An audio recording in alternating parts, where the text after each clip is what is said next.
sorry. So we had to do a little set change. But what I was saying was that the work that went into how you got a little bit of justice, it's not even enough. And we're going to talk about a little more. I don't even know if you can look at it as justice, but there's like a little bit of movement, if you will, that is under attack. And I feel like that is the story of black folks and why we get so tired. You know, that's why you have so many people saying, I'm tired. Because it's like we did all of this, and then you come and the little bit of stuff that we accomplished, we're watching this administration during this 100 years just snatch it. Oh, excuse me. During this 100. Well, it damn sure been 100 years. Right? During these 100 days, just strip it away. And so we're joined today by our dear sister who we also met that weekend. Yes. When we came down for Memorial Weekend to be with Breonna Taylor's family, one of the people who we immediately clicked with and knew that it was more than just just working on a case together, but that in fact we had found a family in Louisville. It was attorney Lanita Baker, who's here with us today. That's right. Attorney Baker, who we'll just call her that one more time, and then after that she'll just be Lanita.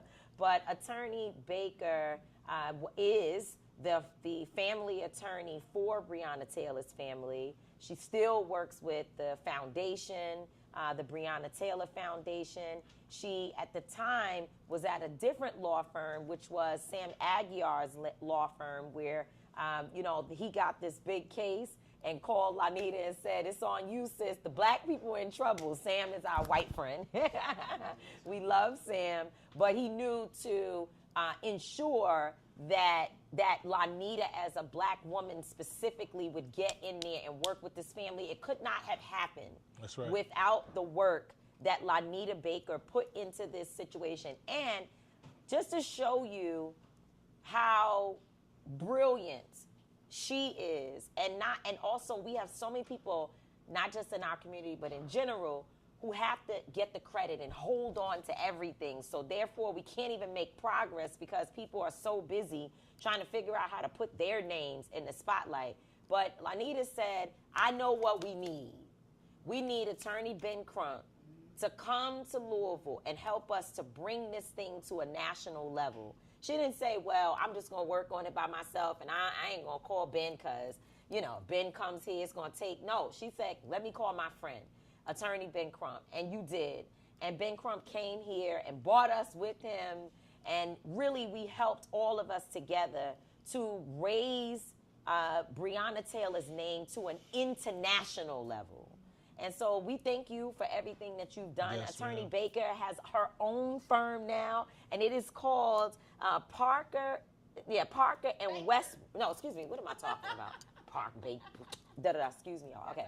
It is called Baker and Westbrook. PLLC. I'm learning new things. Okay. And so if you are in the Louisville area or Atlanta in Georgia, not just Atlanta, Georgia. So if you're in Kentucky or in Georgia and you need an attorney that works on a wide variety, which you can tell us about, Attorney Baker is your person. Integrity, hard work, long hours, and also resources. And you got people. And we some of your people. We're going to pull up. Thank you for joining TMI, Attorney Baker. Thank you for having me. I'm so excited to talk about where we are. Like you said, 100 years, because it feels like it's been 100 years of this administration. But where we are even 5 years later, to think that it was just 5 years ago. Both seeing where we were, how far we come, but also really examining, has there been progress? Mm-hmm. And if there's not been the progress that we demand as this community, where do we go from here? Mm-hmm. Mm-hmm. It makes 100% sense. And that's why I want to open up by asking this question. When we look at what we were trying to receive as justice, right? We didn't get the justice that we want. And we literally still fighting for justice as we speak right now. But there was incremental situations that were created. Like when there was the settlement made, there was inked into that settlement that there would be change within the police department, and there would be dissent decrees, and that was fought for. Tamika Palmer made sure that it wasn't just, hey, we getting paid for what we actually should, because you can't even pay us for the loss of our daughter's life. That's impossible to pay that. But we want to assure that this doesn't happen to anybody else. So talk about that, and then after you talk about that situation, talk about what this administration is trying to do now to roll that back. So as you stated, for Tamika Palmer, she could care less about the money, and she'll tell people, like, the first time we met, we now laugh about it. She's like, I didn't like you for the longest because you came in and you were like, well, I know you want these officers arrested, but I don't have the power to do that. I will fight to try to make that happen, but we're civil attorneys and we fight about money. And she was like, it was never about money for her, and I can tell y'all, it was never about money That's for right. Tamika Palmer. And so when we got to, we brought in Ben, and working with Mayor Fisher, the county attorney, Mike O'Connell, working with them, the offers for money came fast, and anyone that practices civil rights law will tell you it is unheard of that a civil rights case settles within 6 months. Even when you look at Minnesota, George Floyd's civil case took a little bit longer, but even, I think his was maybe right at a year, just under a year. Right. That is still very quick for a civil rights case. To give you an example, one of the other cases that was detailed in the consent decree, and that's what I don't think people understand, is like, yes, my name came to rise on Breonna Taylor's case, but I've done a lot of civil rights cases within this city that people may not know I was That's part right. of. Talk that thing, But, Lala. I mean, Come on now.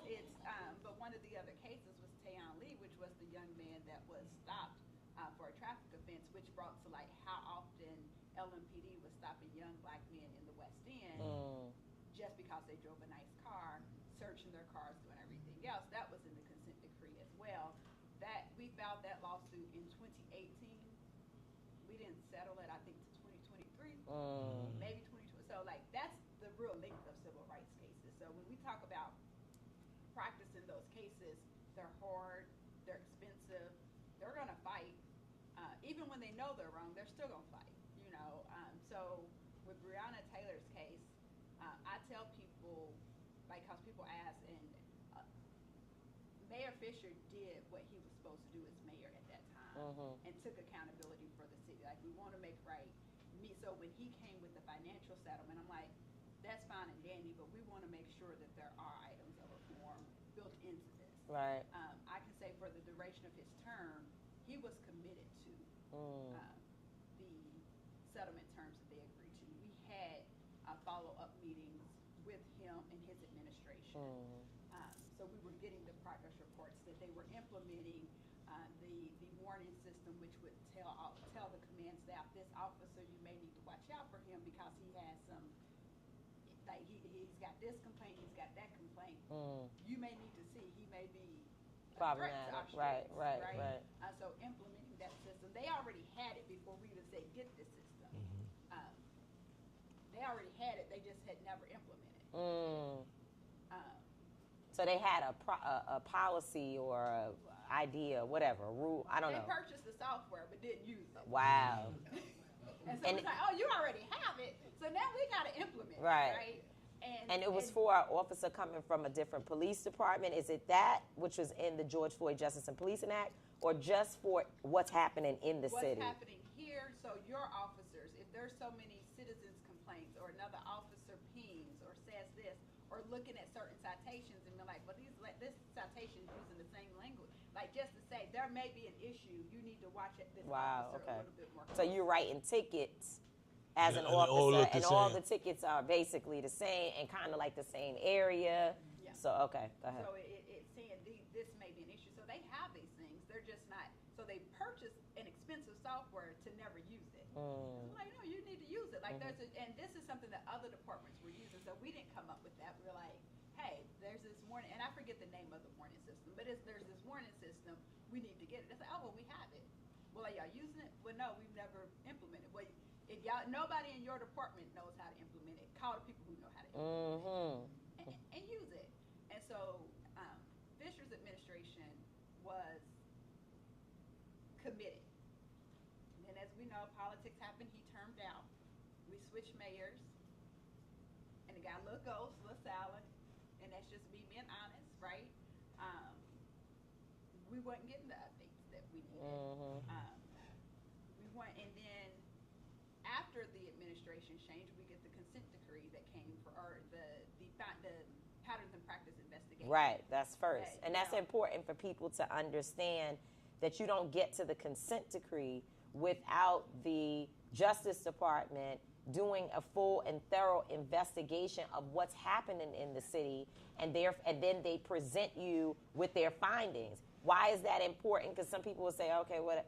No, it's important because it sets a basis. It tells you they go in, they look at patterns, right? They look at some of the same things that you're talking about in terms of this software that can zero in on particular officers. They are looking at cases within a particular the police department in general, the surrounding areas. They go out, they investigate, they have real conversations with people. They look back at cases, how many lawsuits, how many settlements. They look at all of that. And their findings were that the Louisville Metro Police Department engaged in patterns and practices of discriminating against people of color, people with mental disabilities, how they investigated domestic violence cases.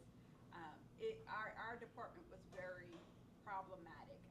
There was the issues with the search warrants. There was the issues with the stopping people without probable cause. So many issues. That investigation concluded. Our dear sister Kristen Clark, who was the Assistant Attorney General for Civil Rights during the Biden administration,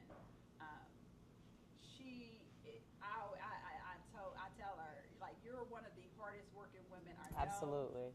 When it comes to civil rights, you want her on your side, and I'm thankful that she was on our side while she was in that position.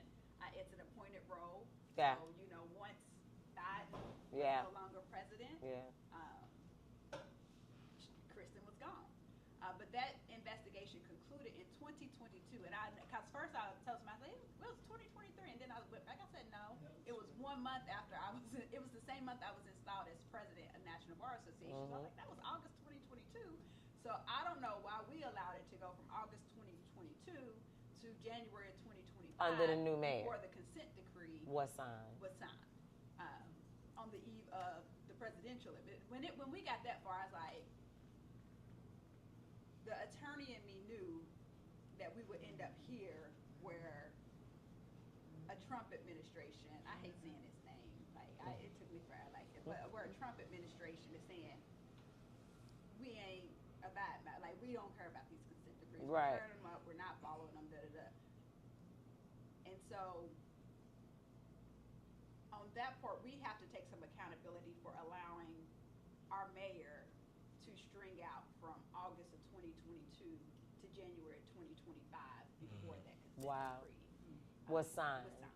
So can you just talk really quickly for folks who may not know, what is the consent decree? It's an agreement, right? So there can be a patterns and practice investigation that has all these findings, but they don't have to issue a consent decree to the city. That's their discretion. They allow them to fix themselves. Okay. And in many cases, you will see that, here's your issues, you need to fix yourselves. We'll come back to make sure you did it. But it's not always under that first. But the reason we needed a consent decree was this was not the first time we had I forget the year, but this was 2022 was not the first time that the Department of Justice found patterns and practices. Wow. With LMPD. And I see, Sister Gracie over there. Yeah. Like those people who have been out here in the streets for a long time, they know this was not the first time. Wow. And so it's like, oh, well, we tried to give you an opportunity to fix yourselves. You did not fix yourselves. So now we need this court order. Consent decree is a court order. And so it is enforceable. The Department of Justice can say, you're not doing what you need to do. They can come in and take over the department. So they didn't go so far as to say, we're going to take over the department to make sure that changes are made, but they issued the court order. Well, they tried to issue the court order. They tried. And then, as we know, there were some concerns with whether or not the judge would sign it, but we didn't even have to get to whether or not the judge would sign it because the Trump Department of Justice said, no, we're not doing it. And I've had some people reach out to me. Attorney Todd Yarborough, I know he was here yesterday. He's out of Maryland, and he was a part of the consent decree that took place in Maryland after Freddie Gray was murdered. And at that point, they had the same situation where, except instead of it being the 2025, it was 8 years before that, 28 when the 2018 Trump administration took over, that they tried to remove the DOJ did the exact same thing, but they did what's called an intervening complaint. They brought a plaintiff that said, nope, we don't care that the Department of Justice isn't pushing forward with this consent decree. We're going to push it forward. Push it forward anyway. The city agreed to it. The city needs to uphold. And so he was here yesterday, and he was asking me about that. And I always say, I was like, it's the resources, right? Not saying I don't know enough about what does this intervening complaint. And I guess I could go look at what they did in Maryland and figure out how they did it. But that's when, like you said, I needed Attorney Crump to come in and raise, like, I need somebody else to tell me if there's a process by which we can have someone step in. And it really needs to be community, because like people always like, oh, Tamika Palmer, I don't think people realize the burden that sometimes we put on the victims, the mothers. That's right. I'm like, she's still like, you all know, we're still going to court. Like over here, we're just praying that Brett Hankinson don't get pardoned. Right. We're still praying that the other 3 officers, well, one is already, Kelly Goodlet's pled guilty. We hoping that she don't get pardoned. We're hoping that the other 2, Joshua James and Sergeant Meany, that they still get tried, because we know a whole bunch of prosecutors, like career prosecutors at the Department of Justice Civil Rights Division, got let go. That's right. That's right. I'm like, whew.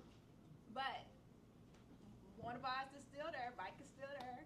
Anna, she's gone on to private practice. But it's like, so Tamika Palmer she's still fighting for justice for Breonna Taylor in those situations. So is it fair to say, yes, continue to fight for the law changes, the investigations? We have all of these people here. Like, there are people. My client Tayon Lee wasn't the only one stopped, right? They listed a number of people. We can go to that consent decree and find any person who was impacted by it and let them be the intervening plaintiff. Well, look, we have attorney Angela Rye, who has joined us and jumping in the convo.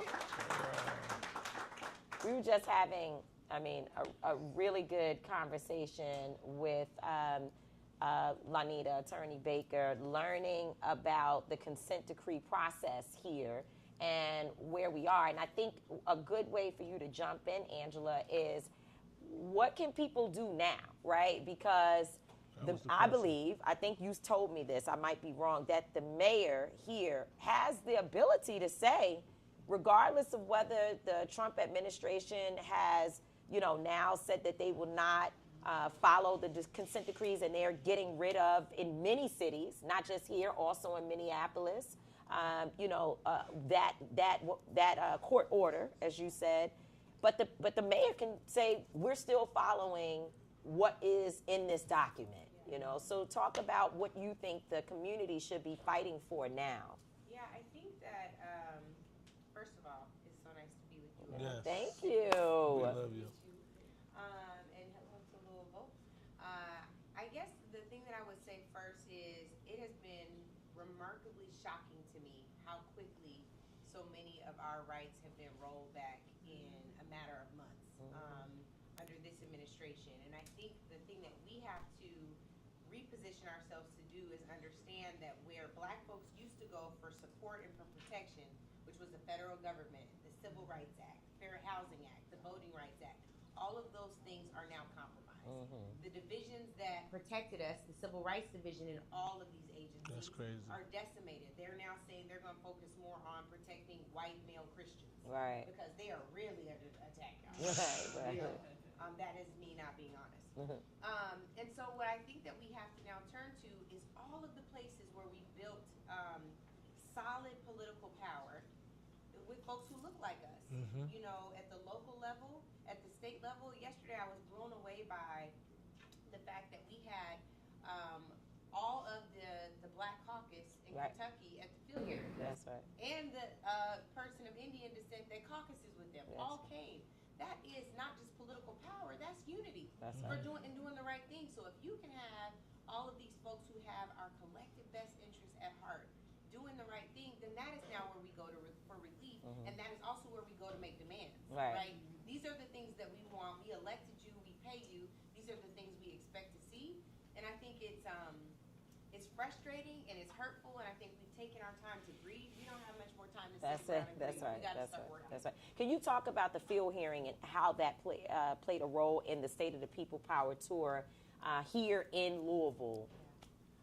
Well, I want to shout out our partner, the Black Legislative Leaders Network, which is run by our friend Jasper Hendricks. In most cities, we have now had field hearings, and the idea is that it is an adjacent activity, is not it is not directly an activity that is affiliated with the state of the people, but as an adjacent activity, we've invited legislators in to hear from community members around violence prevention, around health care, around housing, all of these various Black business, these issues that we also have featured in our Black Papers Policy Initiative. The idea is that if we hear testimony from the community, we can now collect this testimony, put it with the data that we have, with the impact report that we have, and really make a solid assessment about what Black folks need to move forward. So your voices matter in that process as much as they matter in the policy-making process and in the listening sessions that we have, and I know there's one tonight here. The Black Papers. The Black Papers. That's right. Oh, I love it. I know you would. So yesterday we had several legislators to come to the rally as well.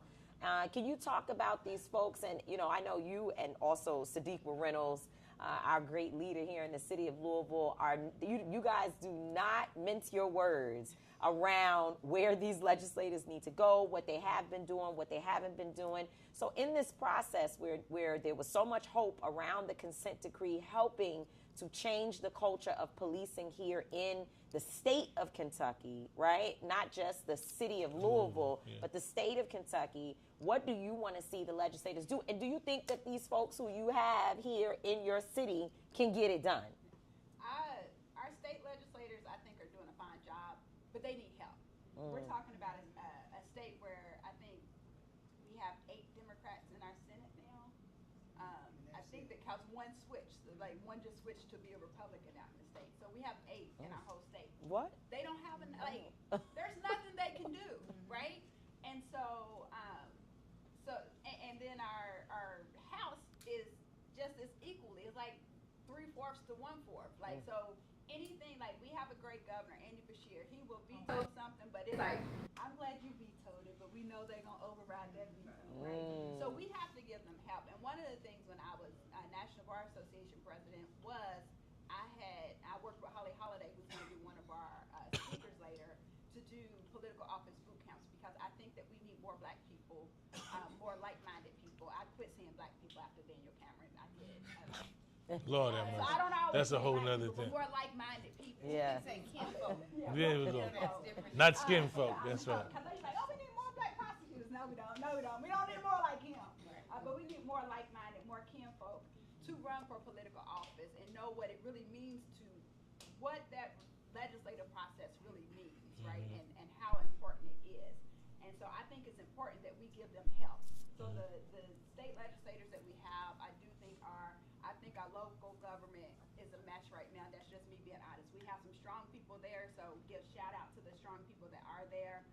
But our mayor has shown us who he is. And while he did, when the consent decree, when Trump said they weren't going to, he came and said, oh, well, we're going to, you waited from 2022 to January, to the eve of this man being installed to sign a consent decree. You've Right. shown us who you are. Right. He's speaking those words now because he has an election next year. That's right. Don't be blind about that. And at this point, we need to figure out who our mayor is going to be. That's right. And that's the strategy. That's the right, strategy. that's right. So I'm gonna end it with this one question because we got to wrap up.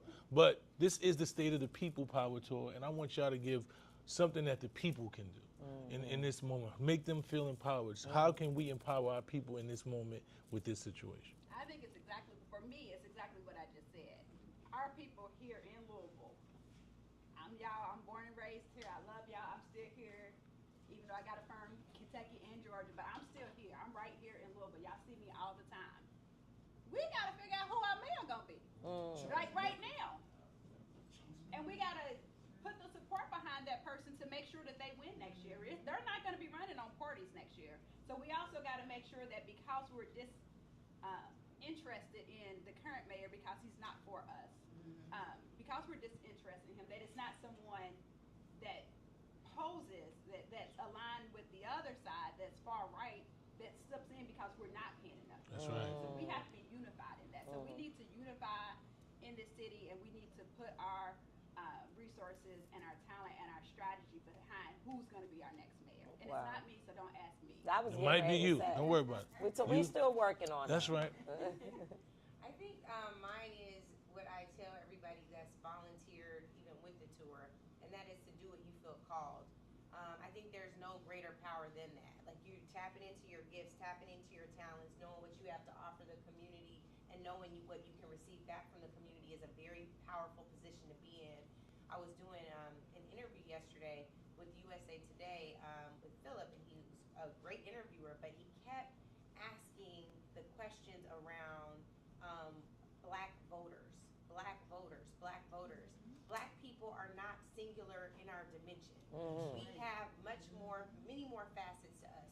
We are black people who are politically empowered if we so choose to be, and voting is but one facet of that. That's right. It is holding people accountable. It is running for office. It is strategizing with people who can run for office. It's developing legislative proposals that legislators must push even if they are on the other side of the aisle because it's the right thing to do for your community. That's right. I worked for the Congressional Black Caucus, and one of our founders said, no permanent friends, no permanent enemies, just Only permanent interests. That's right. Give them a round of applause.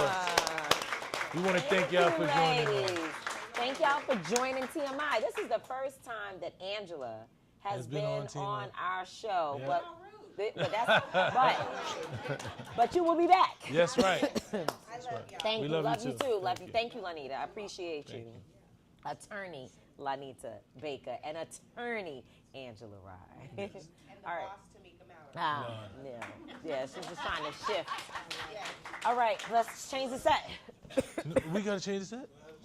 Not gotta the come set, back I'm sorry, in. the new people. Tempo. Okay, thank you.